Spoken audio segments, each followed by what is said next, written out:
So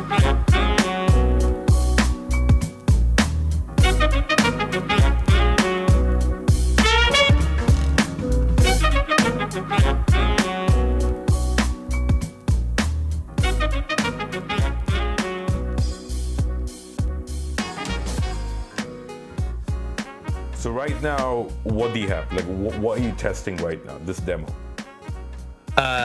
So it's not demo anymore. We're publicly launched. We're live. Yeah. So what we have right now is we have every item in Congress. So every bill that the U.S. Congress is voting on in the House or in the Senate, anyone can vote yay or nay, and they can add in their explanation for why they're casting that vote. And we automatically send your comments to your existing representative. So it's meant to be an easier tool and a better tool for right now. They say, call your representative and, leave them a voicemail. But that's a really frustrating process for a myriad of reasons. One of which is it's not really clear what happens after you call in, or if anyone's really listening, or if they have any reason to listen. We could do a thought experiment where, your representative, let's say they represent 750,000 people, and all 750,000 people call in and say, I don't want you to support this item, this bill. 100% of people are against it. Well, aside from the fact that it would totally destroy their phone lines, nobody would know that every single last person is against it. It's not clear, except for the representative themselves. Yeah, I think that's really important, right? Because otherwise you could just be like, I guess I'm the only one who said no. Exactly. But this way you can really see that there's a misalignment there. So I think there's a lot of value in the transparency there. Yeah. Exactly. So we're framing it in this initial stage as an easier and more powerful and more accountable way to contact your representatives with this clear path to where we want to go in the future towards liquid democracy. And the other beautiful thing about this is, so we send your messages automatically to your representatives, and it's easier. It's just a few taps instead of waiting on hold or leaving a voicemail. And we create these scorecards for every single item of how many people. We show you what the representative ended up voting, if they were for it or if they're against it, and then we show you how many of their constituents were also with them in that same way, in that same position, and how many were against them. Okay. And so we add these all up to create these scorecards, and I'm not quite sure how it is in Amsterdam. I'd imagine it's similar. But in American politics, there's these ideas of legislative scorecards. And so there's groups like the NRA or Planned Parenthood or the American Enterprise Institute who say, we give this politician an A rating, or we give this politician an F rating. That means their voting record aligns with what we say are the most important things, our group's mission. And the power of these scorecards comes from how many people trust this organization to really know what's in their interest and things like that. And so we're creating scorecards as well with United.Vote. We call them liquid scorecards. And they're much more interesting, in my opinion, because they're not based on how much a politician is voting with this private group's board, what their interests are. It's how much are they voting with their actual constituents, with their actual voters' decisions, the people who actually put them into office. Okay, so just to clear that up. So previously with the scorecards, it was not about the citizens in that region. It was more about the private board of that specific group. A lot of different groups have scorecards and will continue to have scorecards. But exactly the grades and the way that they're expecting you is like, the board of directors at the NRA says, these are the 7 items that we want you to vote yay or nay on. Yeah. And if you follow what we say, we're going to give you an A. Yeah. And based on if you don't, we're going to give you an A. Okay, so it's not really truly from the people in a way, right? Not at all. Okay. Yeah, not at all. It's how much you follow the NRA. Okay. Whereas our scorecards are how much are you following your own constituents' liquid votes. Okay. Yeah. And this is really great because it gives everyone all across the country a reason to start using this immediately. Before we get into phase 2, which I hope we can talk about soon, right now we can already start doing this, and it gives people a chance to familiarize themselves with the process and with the outcomes of a liquid democratic system. Okay. And so it's there's no consequences of it. It's strictly just descriptivist. It's just these accountability records, but it makes it really clear when our elected representatives are following or not following their own voters. Okay. So, and you're currently still in phase 1, right? Yes and no, we're transitioning. So okay. So before we go into that, I just want to talk numbers quickly for a second. So phase 1, how many users are we talking here, and how many representatives? So we only just launched like 2 months ago, and we haven't focused on growth numbers at all. You know, we really want this to be a strong product. So we've been really trying to speak with people and understand what's working and what's not working right now. Crafting that thing as much as possible. Exactly. We're really trying to polish and get things right. But with that said, I think we're up to about 1,300 people right now. Okay. Yeah. And we're growing at a pretty healthy, consistent rate. Something, I think it's around like 35% growth per month or something like that, which is pretty nice. And how many people do you have on the side of representatives? Is it just one person that these people are voting? How do you say they're paired with?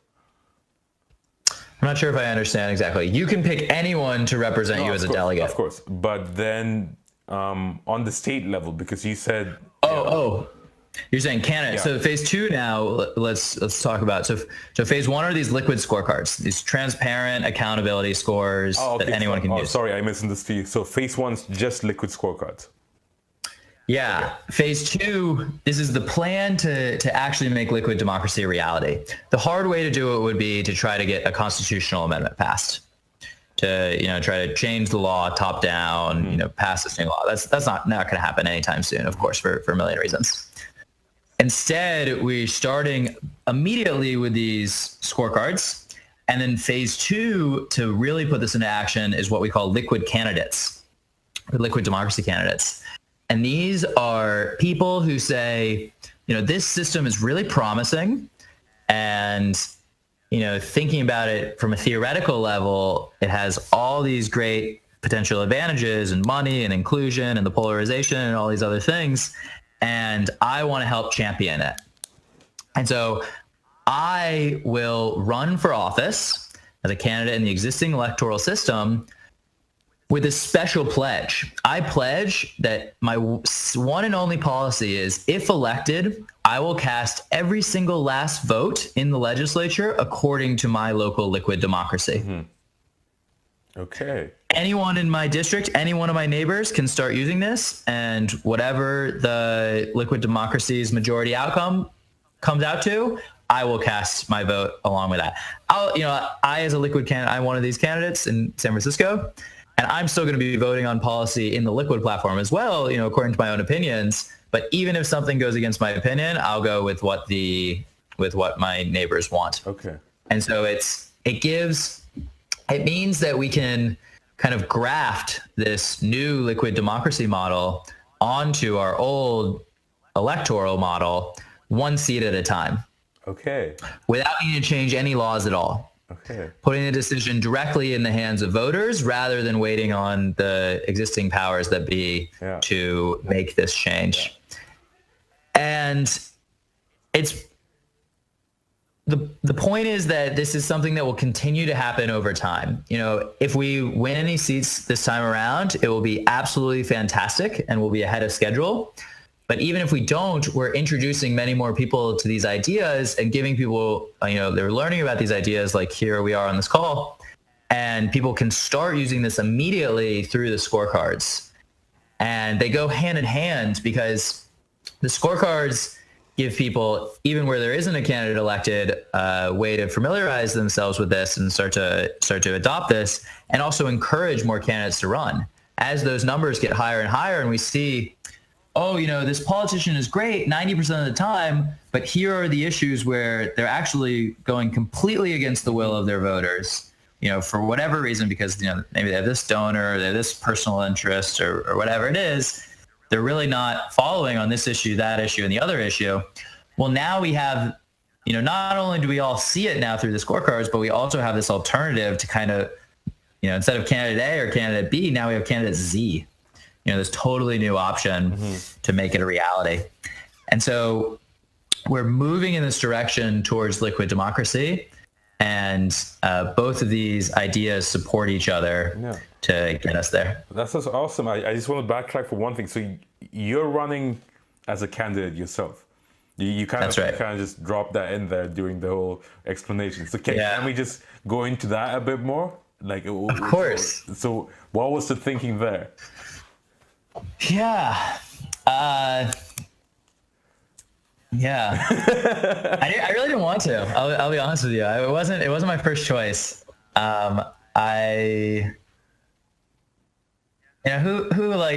a lot of unnecessary attention. Let's call it that. It invites a lot of personal attacks and things like that. And on top of that, my skill set is especially attuned towards the technology side and towards the product side. I really did want to be able to focus on that. And we have been talking, there's many of us working on this, dozens and dozens of us working on this all over the country. And so we've been talking to many potential candidates. And there was someone who ran already last fall in Colorado, who's, one of the biggest leaders on this, amazing guy. And my collaborators said to me, we have this whole qualification metric of what makes a good candidate. And it's, are they a good speaker? This, that, and the other thing. And the most important things were that they really understood and believed in the potential of this new system, and that they could communicate about it well. And so my collaborators said, David, why aren't you running? You are more familiar with this than almost anybody, and you've been talking about it already for a year or two. Why, wouldn't it be great?